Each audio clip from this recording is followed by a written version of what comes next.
This is Kanzenshuu, the podcast, episode 415 for the week of November 20th, 2016.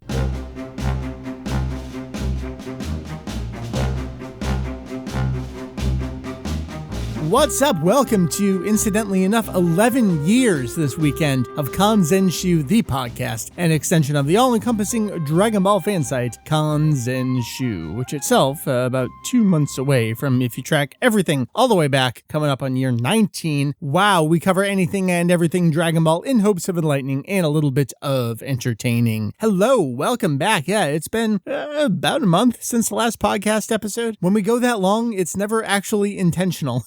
When a month rolls by, that usually means that schedules just didn't work out and we were trying our hardest and it just didn't work. But I have pulled together an episode for you here. It may sound a little rough here. I got a throat thing going on, but thankfully the topic has already been recorded. It's already been edited. That's coming in your ears this week. But oh, hey, my name is Mike. I occasionally go by Vegito EX. We're all friends. You can just call me Mike. And on tap this week is our final review, our final look at Dragon Ball Fusions on the Nintendo 3DS. It's actually coming out this week. As you hear this episode, you should be able to wander down to a store or head on over to the eShop and pick up the American release of the game. European folks, I'm sorry, you still have to wait until February, it seems. Myself, Kirran, I guess we can say of Team 4-Star now at this point, specifically of Team 4-Star Gaming. Myself, Kirran, and Jake, you know Herms here from Kanzenshuu. We did our final look at Dragon Ball Fusions. That's the topic for you this week. And I pretty much just want to get right into it, mainly because it's difficult for me to speak. I'm really faking and forcing my my voice projection right now. So I want to get you to that topic as soon as we can. That's what's on tap this week. It is Thanksgiving week here in America. So we'll see where the next week brings us in terms of a podcast episode. But we have a lot of good stuff in store for you. I will join you on the flip side of the topic. We'll wrap up with some content that's on the website that I think you should check out, and then a look ahead to the podcast. So without further ado,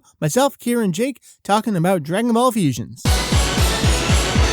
You know, the game getting moved up in release date over here in America really got me off my ass to pull this together to do our final review of Dragon Ball Fusions on the Nintendo 3DS. I have an all-star cast of folks that have played the game in Japanese with a range of Japanese fluency here. As usual, I think I'm on the bottom of the totem pole here. We'll go up the totem pole. Joining me to talk about something that's not Xenoverse, not a console game. I'm so glad. Kirran, what's up, dude? Thank you for saving me. Hi, I'm Kirran. How's it going? Great. And then at the top of the totem pole, as always, it's JK Terms. You know this guy. Hello. Hello. So Dragon Ball Fusions is actually coming out this week. This is the weirdest thing in the world. The game release dates don't ever get moved up. They always get moved back by at least a year. Don't quite understand what the strategy was for pretty much going directly up against Pokemon. Doesn't seem like the brightest bulb in the bunch there making that decision. However, it's coming. We have played this game extensively over the couple months it has been available.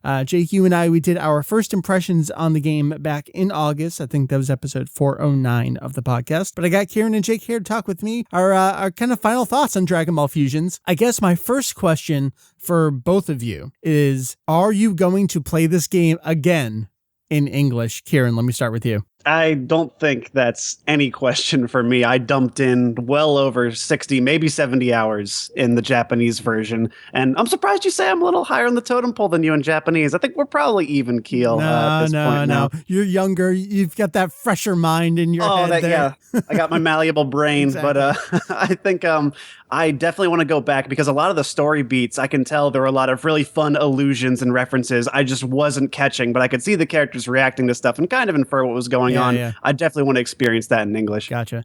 Jake, how about you? You pretty much play everything in Japanese these days. I'm not entirely sure what you've gone back and played again in English. Are you going to do that again here? No, probably not. No? I mean, I don't think I'd really get anything out of the English version. I can understand everything in Japanese. Right. And I got to admit at this point that it's been a while since I've even played the Japanese version. I kind of put it away a couple weeks ago. Yeah, you finished the game before me, and I kept playing because, I mean, I'm doing all the news updates about the game, so that kind of prods me to bust it back out and unlock the extra stuff and keep plugging away at it. But yeah, so you've been done with it for a little bit, and you already understood everything, so I can see, you just played the game, so that makes sense to me, I think. Yeah, maybe when it comes out in like Chinese or German or something, I'll give it another run through.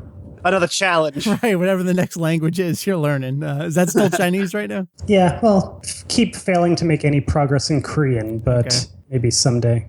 Video games are always a good way to do that. All right, so since we've given our initial impressions, I kind of want to talk about the overall main story. I don't want to get too spoilerish right here, as much as you can really spoil about this story, because folks are going to be playing it for the first time. I think before we knew there was going to be an international release, I just kind of let the screenshots fly on Twitter, just expecting that most folks would never play it. So let's dance around a couple things here and there.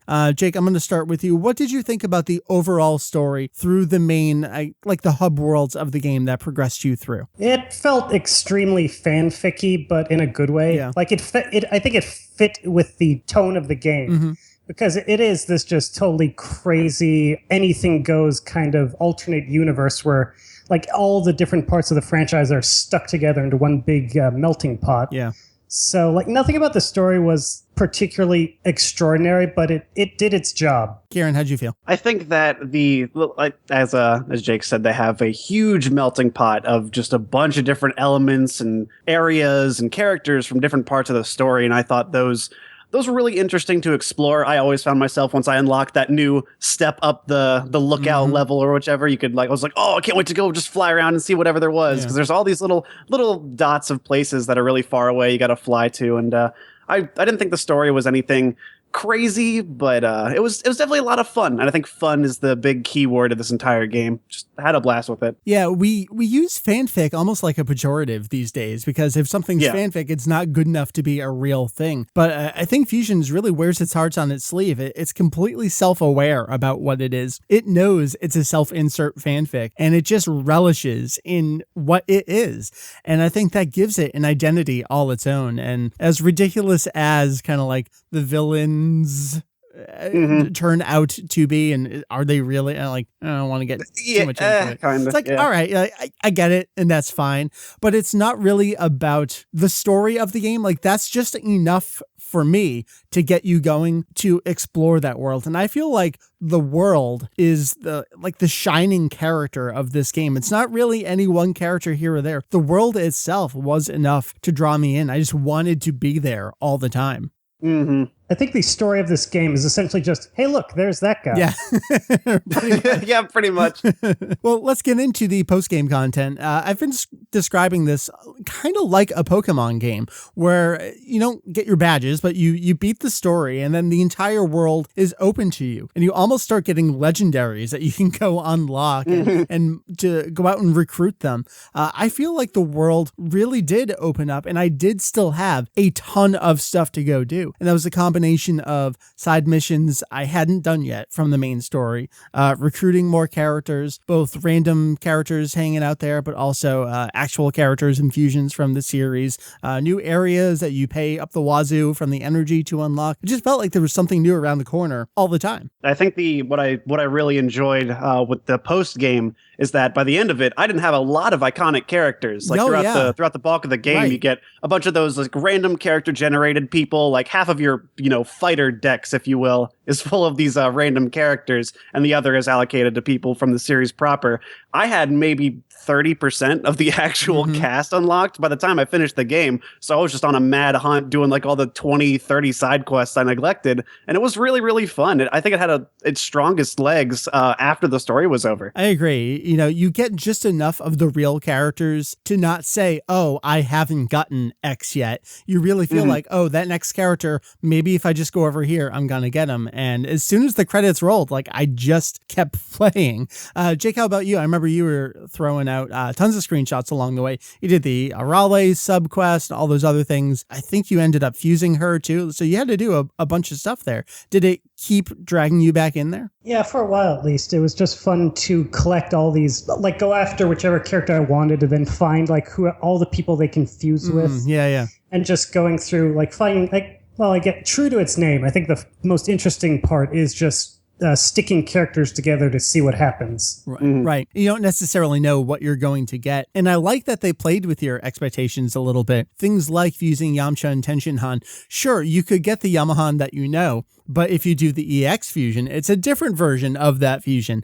And I like that they kind of toyed with us along the way there. I really like the EX variant that like the EX Go tanks was a staple in my team. I never used like actual in-battle Go tanks. And I love how I'm really, really excited to actually, now that's going to be coming stateside for all of us over here, we can actually use that Street Pass function to get the other versions of the characters where you can just do anybody. So that's the part I'm really excited for because I know a bunch of my friends are getting it too. You know, just speaking about the localization in general, something we talked about when we were first playing the game was, oh my God, the challenge to localize this game, coming up with all these fusion names, and they get to do fusion names of their dub names. So you have to make sure you know what you're adapting before you adapt it. Like, this is going to be a tough challenge for whoever took it upon themselves to do it. So I kind of look forward. I dread a little bit in some cases, but I look forward to seeing what they come up with. I do want to go back to the random characters because they did comprise a decent amount of my team sometimes. Jake, how did you feel about the random characters? Were they interesting? Did you even want to put them on your team? Because there's so many of them out there. I mean, hundreds of them. Yeah, like literally. And yeah, I actually ended up, one of the mainstays of my team was this fusion of two random characters. I don't remember what her actual name was, but it was like, essentially it was one of the S-grade characters. Like, okay, so the one of the main uses of these random mook guys is that they're a relatively easy way to get stronger characters by fusing them together. And so I use them for that. But there's some of them, there's a lot of ones who are just like, well, this guy's stupid. But there are some funnier ones. And it's actually surprising the amount of thought that's been put into these guys. I agree. Like, okay, they all have individual names, and so there's actual puns in these names, and they eat. So, there's Android 76, which is a Namekian, essentially a Namekian wearing number 16's outfit. And the joke is that, so 76, it's a pun, a Japanese number pun on Namekuji for a slug, which of course is where Namekian comes from. And there's and there's like another Namekian who's like an old guy. And so the joke is, I can't remember his exact name, but it's a joke on Namekuji, slug again, and Gigi, like an old geezer. Yeah, I remember that. I remember that guy. Yeah. Yeah. So they have, all these guys, they have these names with puns, and they have backstories. I don't know if you noticed, but if you go through their profiles, they have like that explanation of who these guys are. So like the old Namekian, it's like, well, he dresses like a punk, so he'll look young. Or there's some guy who has like a third eye, and it says like, oh, he really admires Tenshinhan, so he stuck a fake third eye onto his forehead. I was scrolling through it. I wanted to include one. I do have a written review of the game that I'm going to be posting today as we're recording. It should already be up by the time you listen to it. I wanted to include one in my review, so I tossed one over to Julian and I was like, hey, translate this for me. So this is a Saiyan male character. His name is Garatsu, and his profile says, a hot-blooded Saiyan whose motto is willpower and grit. He's also the father of one daughter who gets annoyed whenever he lets loose with a corny joke. Like, there's always just some kind of little thing here and there with all these characters. And yeah, it's all right. This guy looks like he has Kaioshin's hair on Nappa's face and just some Saiyan armor, but there's always a pun. There's always something interesting in their profile. And guys, can I just say, have you accepted into your life our Lord and Savior, Saibai King? Yes. Wholeheartedly. I want him in everything. The fusion of him and Chaozu is my favorite. I thought it was just this. I think this is the epitome of what fusions is to me, where you wander down this corridor and you just get pulled into this insane side story and you wind up with these great characters. And I could not be more happy to say that Saibai Man is a part of my team and quite frankly, a part of my life now. I'm glad you accepted him as well. Do you guys have any other favorite characters? I mean, Saibai King is kind of like the peak of the new characters, but was there anyone else that you were excited to see or excited to include on your team? I really enjoyed the female Ginyu Force. Oh, yeah. That was there. I really liked them and the little side mission that they had. I thought they were fun. And I did actually have just a random Earthling character I used just because she was an S-tier healer, and she was like the best one I found, and I fused her with Ginyu. Nice. And I think she was like Mu Ginyu, I think was her name. Cute. And she was just like the best person at reviving everybody, getting my meter up, and I thought the random characters were pretty fun. I think my personal favorite original fusion from the game is Arale and number 18. And it's just Arale number 18. That's her name. Yeah. But I think it's just the design looks pretty cool. Yeah. Just like we were saying, you get these characters, and sure, it's a random character, but it's so much fun to look and see.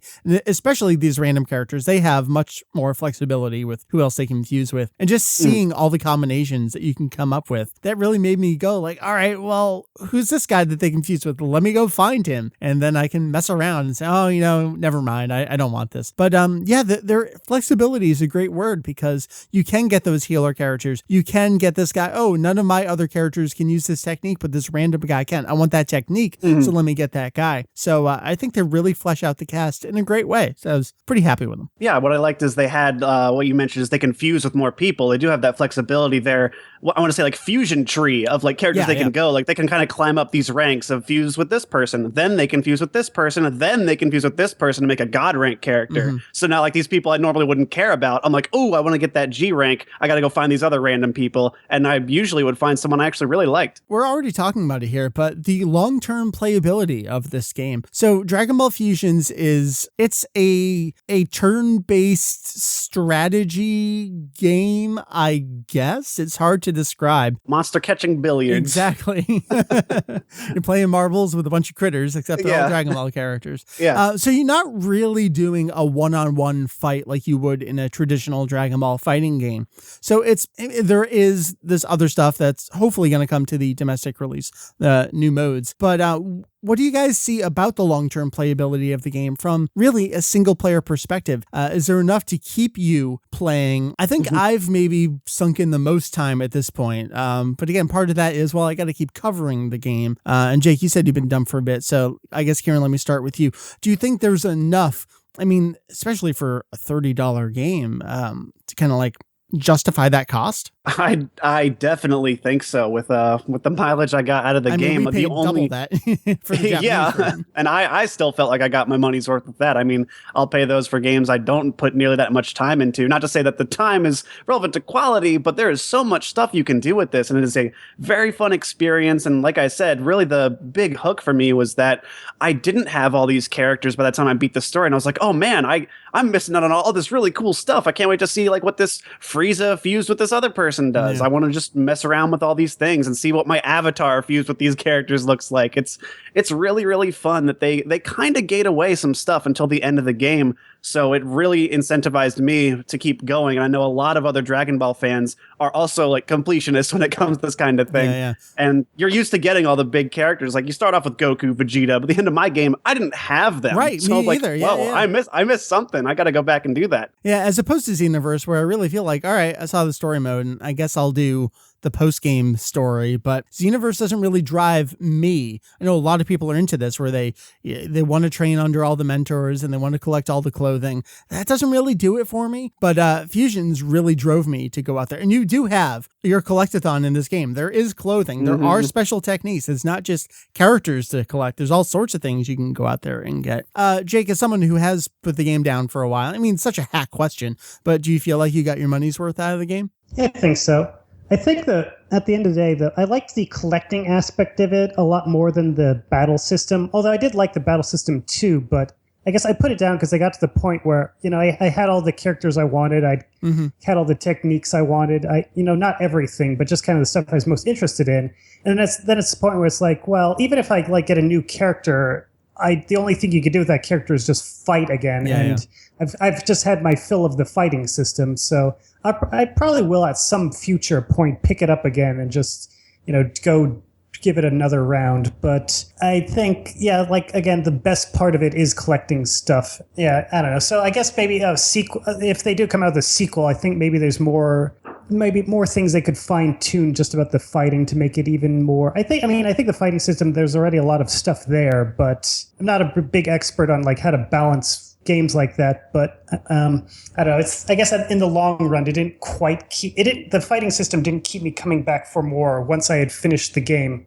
the story mode. Right. We'll come to that in a second, but just want to say, we've gotten 2 patches already. A third one is on the way next month with a new online story quest. Jake, you just translated some stuff that we tossed up on the site, so there is going to be stuff to bring us back in here. Let's talk about a couple things that weren't the best in Fusions, and I want to start with the fighting engine, because it does have some issues, but it's the least of my concerns, with very few of my qualms with the game. And really, I think it was the Zenkai, the full throttle attack that you have to use to recruit people. It wasn't a problem early on, but the more overpowered you get toward the end of the game, if you're just looking to recruit this one character and you have to wait for that meter to build up to let you unleash that attack, you're pretty much just stuck sitting in a corner waiting for them to attack you, because if you do anything, you're probably going to take them out in one hit. Mm-hmm. One thing I found to slightly get away with that is there's you can do support tax, which will raise your meter, but that's about it. It gets to be very tedious after a while. I would toss in 1 or 2 lower level characters, all right, well, I want to level them up and I want to be able to do the Zenkai stuff. So I'm kind of compromising on my fighting to get there. Kirran, what'd you run into in this area? I noticed the same thing. I had 2 teams, one for competitive, if I'm going to be fighting some really high level dudes. And then I had another one that was just my catching team. So I had, that's why I had that healer on my team for so long. Cause like Jake said, if you use those really big support moves, and I gave them all the biggest AoE support moves I had. So it was just hitting everybody up in that Zenkai meter. And the problem with the fighting system is it's not like Pokemon where you can kind of mindlessly mash it. Every engagement, you really have to think about what you're doing, because if you're looking to catch somebody, you can't kill them, because you probably will later on. And earlier on, you really have to think about it, or you're gonna probably wipe. Thankfully, it's not too harsh, but it's really tough at times to balance between those two. I thought it was cool, but it did kind of wear thin near the end. I think the fighting engine does a good job of leaving enough up to chance while making you still feel like you're in control. And I think the computer AI does a good job of thinking the way I would think, where it's, all right, they're probably going to attack from this direction to either knock me out of the ring or knock me into one of their teammates. Or are they thinking I know that, and instead they're going to knock me this way? And I would say 9 times out of 10, they did what I thought that I thought that they thought that I thought they would do. I think they did a pretty good job there, if I'm describing that well enough. Yeah, I was really actually surprised with how well the AI kind of either adapted to the situation, or I could read the situation and go, what would the AI do? What would they think I think they're going to do? And just, play around with that. I really like the AI in this game overall. Let's talk about flying through rings, because, it's optional, but this was, I think, the most tedious part of the game, and usually for not great rewards. It's a necklace. Great. That is how you got Aurale. So. I know. Yeah, had to do it. Yeah, which I would have preferred. I would have preferred if they just left that whole type of mini game out entirely. Yeah. In general, it's a side thing. Maybe there was 1 or 2 in the story mode to introduce you to it. I kind of don't remember. We've really addressed everything I wanted to hit with the game. Jake, I think you and I did such a deep dive with our initial impressions, and I think we've covered kind of our feelings now, months after the game's release, as we look ahead to the domestic version. This has been one of my favorite Dragon Ball video game experiences ever. And I don't want to oversell it, but at the same time, I am so genuinely enthusiastic about it. Maybe someone should put me on the bankroll here, because no one else is doing their job of promoting this game. So I've been ready to oversell it with you, man. It's so innovative. This combat system, while it's completely different from anything else I've ever played, and coming from a Dragon Ball game, that was really exciting. And it's such a good premise. It's such a fun world. I can't wait for people to finally get to experience it in their language they can understand for most of the community. Yeah. And Jake talking about the biographies characters had, I wasn't able to read a lot of them, so I'm already excited to go back in there and go, oh crap, I didn't read any of these. I'm going to just sift through those for a day. Yeah. Jake, what kind of player would you sell this game to? What do you think? Well, someone who's sick of fighting Dragon Ball fighting games.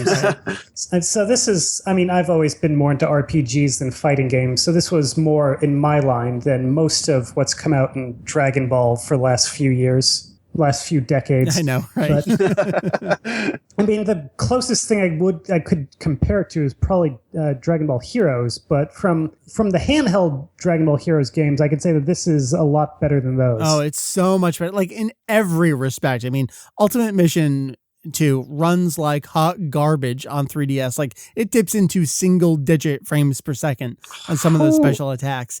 And Fusions just looks wonderful and runs beautifully the entire time. Things like the Kaioken attack that you know from the Sayonara Goku versus Vegeta, when characters use that, they're flying all over the place, and the game it does not slow down for nothing. It is tracking everything that's going on, and it just looks beautiful the whole time. I remember showing the when we had the action scenes that you do, where it feels a bit more like those fighting games. Yeah. Once we started playing Xenoverse 2, I was like, hang on, let me show you a real game. And we started playing that, and everyone that was there was like, yeah, this looks super fun. Yeah. Well, here we are. We're on the cusp of the Dragon Ball Fusion's domestic release. I'm not entirely sure that we thought this was going to happen. I think we held out hope for this one. We knew Heroes was never going to come out. That never had a chance. But Fusions, I think we were looking at the amount of localization it was going to require. Extreme Butoden as a fighting game, that kind of made sense. I don't know that this makes sense for them to release, but I'm so glad that they have decided to do so. I haven't played a Dragon Ball game back-to-back in different languages probably since Budokai 3, when I went from the English version to the Japanese version. Remember back then the initial release was dub only, so then I had to play it in Japanese, and then I played it again when the greatest hits version of that came out. So any other closing final thoughts? Dragon Ball Fusions, Jake? Whoever has to translate this has my sympathies. All right, Kirran, what do you think? On those lines, I hope this getting pushed forward doesn't mean they just rush this out the door. I really hope they put the love and care this deserves, because this game is really good. I hope they've been working on it the whole time. And I don't get the let's bump it up. Normally I wouldn't care, but they bumped it up right a week away from Pokemon. And that, I mean, in a game that you're collecting things to go up against a game that you're collecting things, like, I don't entirely get it. And Dragon Ball Fusions, let's be honest, it skews a little younger than something like Xenoverse, even though it got a teen rating. I don't entirely know why Fusions deserves that. I don't know, maybe it's the characters just yelling out all the time, like the three words that they can yell. I mean, Trunks is, I don't want to say he's cursing up a storm, because, words, Japanese, they are what they are, but they say that a lot in this game. Yeah, they do. No, I definitely noticed that. And like every yell, it's like, geez, everyone's a touch on the angry side here. Dragon Ball Fusions, Nintendo 3DS, coming out as you're listening to it. Hopefully you can probably go buy it this week in America. Europe, sorry, you gotta still wait until February, it looks like. It's been available in Japan. Remember, 3DS is region locked unless you're doing all your little hacking and your software unlocks these days. I hear the kids are into that too. Go buy it, go play it. We enjoyed the game. That is the end of our review. That was a video game review here on Kanzenshuu, the podcast. I know it's kind of a weird episode. I didn't even give you a news recap. We jumped into the topic within about 2 or 3 minutes of the episode starting. That's kind of bizarre for us. But let me wrap you up here. There's a lot of great stuff on the website. Something that I just recently put up was another batch of old magazine articles. The press archive is one of the newest sections on Kanzenshuu. I like to describe it as a complement to the translation section, which is all Japanese source material stuff, translated articles and interviews and Q&A sessions, that kind of stuff. The press archive is all, right now anyway, from American media that is going to expand at some point in the future. What I've added most recently, articles from Proto-Culture Addicts, which is actually one of the first anime zines. It wasn't even a magazine yet. When I first got into things, I picked up an early issue of the zine. Proto-Culture Addicts had 3 specific issues over the course of 93, 95, and 97 that had major focus, major features on the Dragon Ball series. That's the manga, that's the TV series. When you think about those 3 years in particular, those were kind of pivotal years for the franchise. 93, we were still talking about the Cell arc over in Japan. 95, Funimation was just launching their original dub of the first Dragon Ball TV series. Z was still a twinkle in their eye. And as you'll see in some of these articles, they had grand plans for the original Dragon Ball TV series. They had episode titles and synopses for the entire first 26 episodes. That was the plan at that time. You can read some pretty in-depth stuff there that Funimation outlines. And then 1997, well, we were just wrapping up the first season of Dragon Ball Z in syndication, looking ahead to a second season there that would become an hour-long block in syndication on the weekends here in America. But also 1997, Dragon Ball GT was still on TV in Japan. So I think these 3 years in particular, 93, 95, 97, it's totally pre-American official release, just as the American official release is getting going. And then finally, just as the American release is really kicking into high gear and as it's coming to a close in Japan. That's fascinating stuff. So definitely check out the press archive over on Kanzenshuu. There's a link to it at the top of the page, every page on the website. And in the show notes, I will link that section as well. Another thing we recently put up, this was from 1996, an issue of Weekly Shonen Jump in 1996. This would have been at the end of February. Dragon Ball GT was just getting going in Japan in early 1996, and Akira Toriyama was commissioned to do a one-page comic. It was called Dragon Ball, if you please.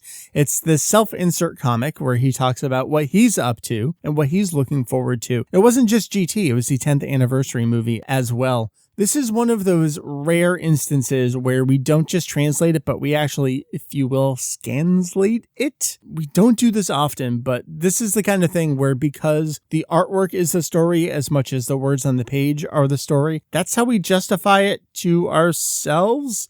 We're well aware of what it is and what we're doing, but no, we think it's okay. We think it's important to archive this stuff. This comic, amazingly enough, actually did get included in the 30th anniversary Super History book, of course, in its original Japanese. But you can check it out on our website, Kanzenshuu. That's the website and the show you're listening to right now. Hopefully you figured this out by now. So that's some recent non-news content on Kanzenshuu. In terms of the podcast, we do have some great stuff coming your way. Kirran will be joining me again to wrap up our Xenoverse 2 talk. We did just get some news today as I'm recording about the first DLC pack that's coming in December. So definitely before then, we kind of want to do our final wrap up reviewing the game as shipped here. And then quite a few people have been asking us, when are you guys going to do your review of the Future Trunks arc of Dragon Ball Super? That is indeed in the plans. What we've done just kind of naturally happened this way. Our buddy Chris Kerbifer has invited me and some Team 4-Star people over the course of the Dragon Ball Super TV series to do reviews of the various arcs. And we're going to continue that collaboration into this next story arc here. The plan right now, there will be 4 people reviewing that arc of the TV series. You can probably guess who all those folks are going to be based on previous conversations we've had and who is here on the show. We're actually looking, Chris said, early January for that. December is kind of tricky with the way that everyone is traveling for the holidays, but obviously that arc is pretty much concluded as of this point. So www.kanzenshuu.com. That is kanzenshuu.com. Dragon Ball website, news, content, translations, articles, archives, opinions, editorials, thoughts. That's what we have. That's pretty much all I got for you right now. So we got some cool stuff coming to the website, both in text and audio form. I have been Mike. For Kirran, thanks for joining us. For Jake, for Julian, for Heath, the folks that run Kanzenshuu here with me, I have been Mike. If you're in America, have a lovely Thanksgiving break. If you're outside America, well, have a lovely rest of the week, and I'll see you next time that I see you. Bye-bye.